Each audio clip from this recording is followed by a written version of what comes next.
Assalamualaikum warahmatullahi wabarakatuh. Kami dari kelompok 5 yang beranggotakan 3 orang. Saya Sunarti, teman saya Teh Sifa, dan ada juga Teh Safira. Akan mencoba membuat alat peraga sistem pencernaan pada manusia. Dan di akhir video ini nanti akan ada penjelasan materinya dari baik Teh Sifa ataupun Teh Safira. Berikut alat dan bahan untuk membuat sistem pencernaan pada manusia. Ada penggaris, gunting, cutter, selotip bening, serta plastik bening, lem, dan kardus bekas Pringles.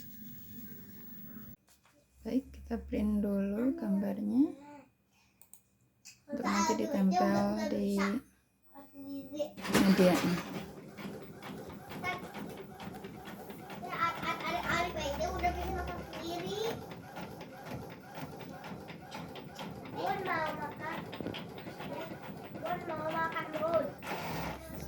Baik, gambar sudah kita dapatkan.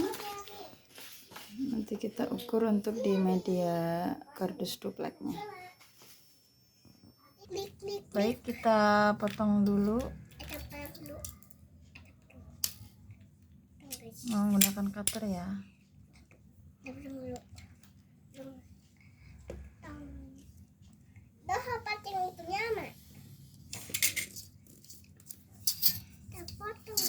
Baik, untuk ininya sesuai dengan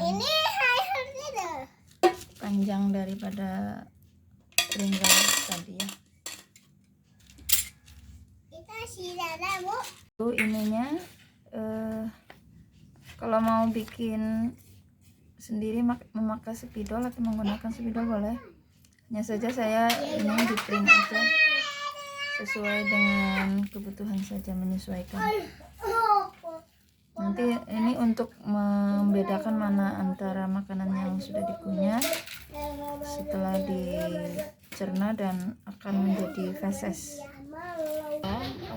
Kasih lem dulu, kita tempelkan gambarnya pada bekas Pringles.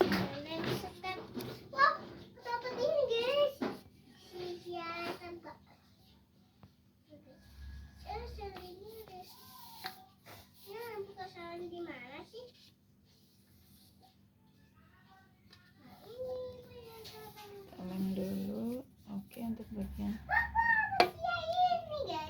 Jadi lalu kita akan tempelkan plastiknya.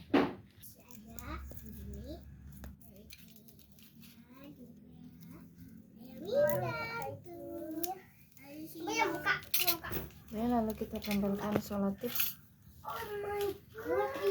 untuk menyambungkan. Kalau hanya satu plastik ini kurang muat, jadi harus 2 plastik.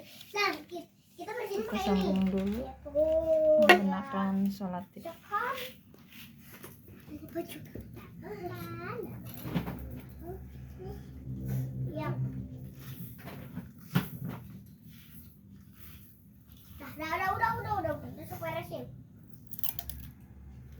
Ini ada makanan yang akan dimasukkan ke dalam mulut, lalu dikunyah-kunyah oleh gigi. Setelah dikunyah, bentuknya pun tidak beraturan, masuk melalui kerongkongan. Kerongkongan masuk lalu ke lambung. Setelah ke lambung, di sini masuk ke usus kecil. Di sini ya, usus kecil lalu ke usus besar. Nah, di sini kalau sudah di usus besar, bentuknya pun akan berubah di sini karena akan dikeluarkan. Lalu setelah dikeluarkan melalui anus, inilah yang namanya feses. Pencernaan. Terdapat saluran pencernaan, yaitu alat pencernaan yang dilalui oleh makanan. Saluran pencernaan yaitu mulut, kerongkongan, lambung, usus halus, usus besar, dan anus.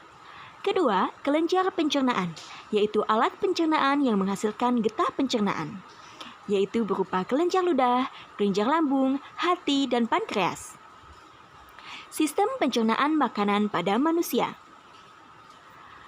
Pencernaan apa sajakah yang terjadi di mulut kita? Pertama, pencernaan secara mekanik dengan menggunakan gigi. Kedua, pencernaan secara kimiawi dengan menggunakan enzim petialin yang terdapat pada ludah yang dihasilkan oleh 3 pasang kelenjar ludah atau disebut saliva. Enzim petialin berfungsi mengubah zat tepung menjadi maltosa atau glukosa. Dalam rongga mulut terdapat gigi seri, langit-langit lunak, ovula, tonsil atau amandel, dan lidah. Susunan gigi. Gigi susu berjumlah 20, terdiri dari 8 gigi seri, 4 gigi taring, dan gigi geraham 8 buah. Gigi dewasa berjumlah 32, terdiri dari 8 buah gigi seri, 4 buah gigi taring, 8 buah geraham depan, dan 12 buah geraham belakang. Fungsi gigi. Gigi seri berfungsi untuk memotong makanan. Gigi taring merobek makanan, sedangkan gigi geraham untuk mengunyah atau menggilas makanan. Di sini lidah. Dalam lidah mengecap rasa manis, asin, masam, pahit. Makanan dari kerongkongan menuju lambung karena adanya gerak peristaltik. Pada 2/3 bagian bawah kerongkongan, gerak peristaltik berfungsi untuk mendorong makanan hingga ke anus, lambung. Lambung terdiri dari 3 bagian, yaitu kardiak bagian atas, fundus bagian tengah, dan piloris bagian bawah. Lambung bagian tengah menghasilkan getah lambung yang terdiri atas air, lendir, asam lambung, enzim renin, dan pepsinogen. Usus halus. Beginilah gambar usus halus. Usus halus memiliki panjang 2-7 meter. Bagiannya yang pertama ada duodenum, yaitu sepanjang 25 cm, jejunum 1-2 meter, dan ileum 0,75-4 meter. Usus 12 jari bermuara 2 saluran dari kantung empedu dan pankreas. Empedu yang dihasilkan oleh hati berfungsi untuk mengemulsikan lemak, pankreas menghasilkan enzim tripsin, amilase, dan lipase. Tripsin berfungsi untuk mengubah protein menjadi masam amino, amilase berfungsi mengubah zat tepung yang telah tercerna sebagian menjadi glukosa. Lipase berfungsi mengubah lemak menjadi asam lemak dan gliserol. Dalam usus besar yaitu reabsorpsi, air, garam, mineral, vitamin, simbiotik. Adapun pembusukan yang oleh dekomposisi mikrobial dan pengeluaran peristaltik. Lalu terakhir adalah defekasi anus, sehingga makanan yang sudah dicerna keluar melalui anus. Itulah proses pencernaan pada manusia. Penyerapan sari makanan. Nama zat makanan yaitu karbohidrat dengan sari makanan yang diserap adalah glukosa. Sedangkan lemak yaitu ada asam lemak dan gliserol, protein, asam amino, dan garam mineral yaitu garam mineral, dan vitamin pun menghasilkan vitamin. Pembuluh darah dengan proses asam lemak dan gliserol masuk ke pembuluh kil dan getah bening. Kelainan pada sistem pencernaan. 1. Parotitis atau penyakit gondong.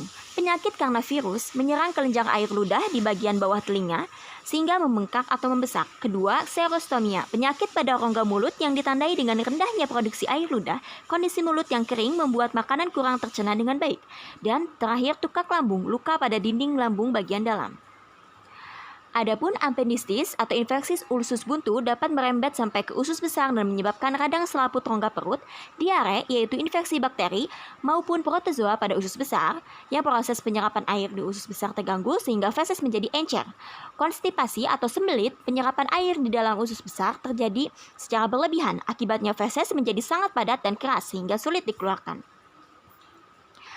Sekian penjelasan materi dari sistem pencernaan pada manusia. Terima kasih, mohon maaf apabila banyak kekurangan.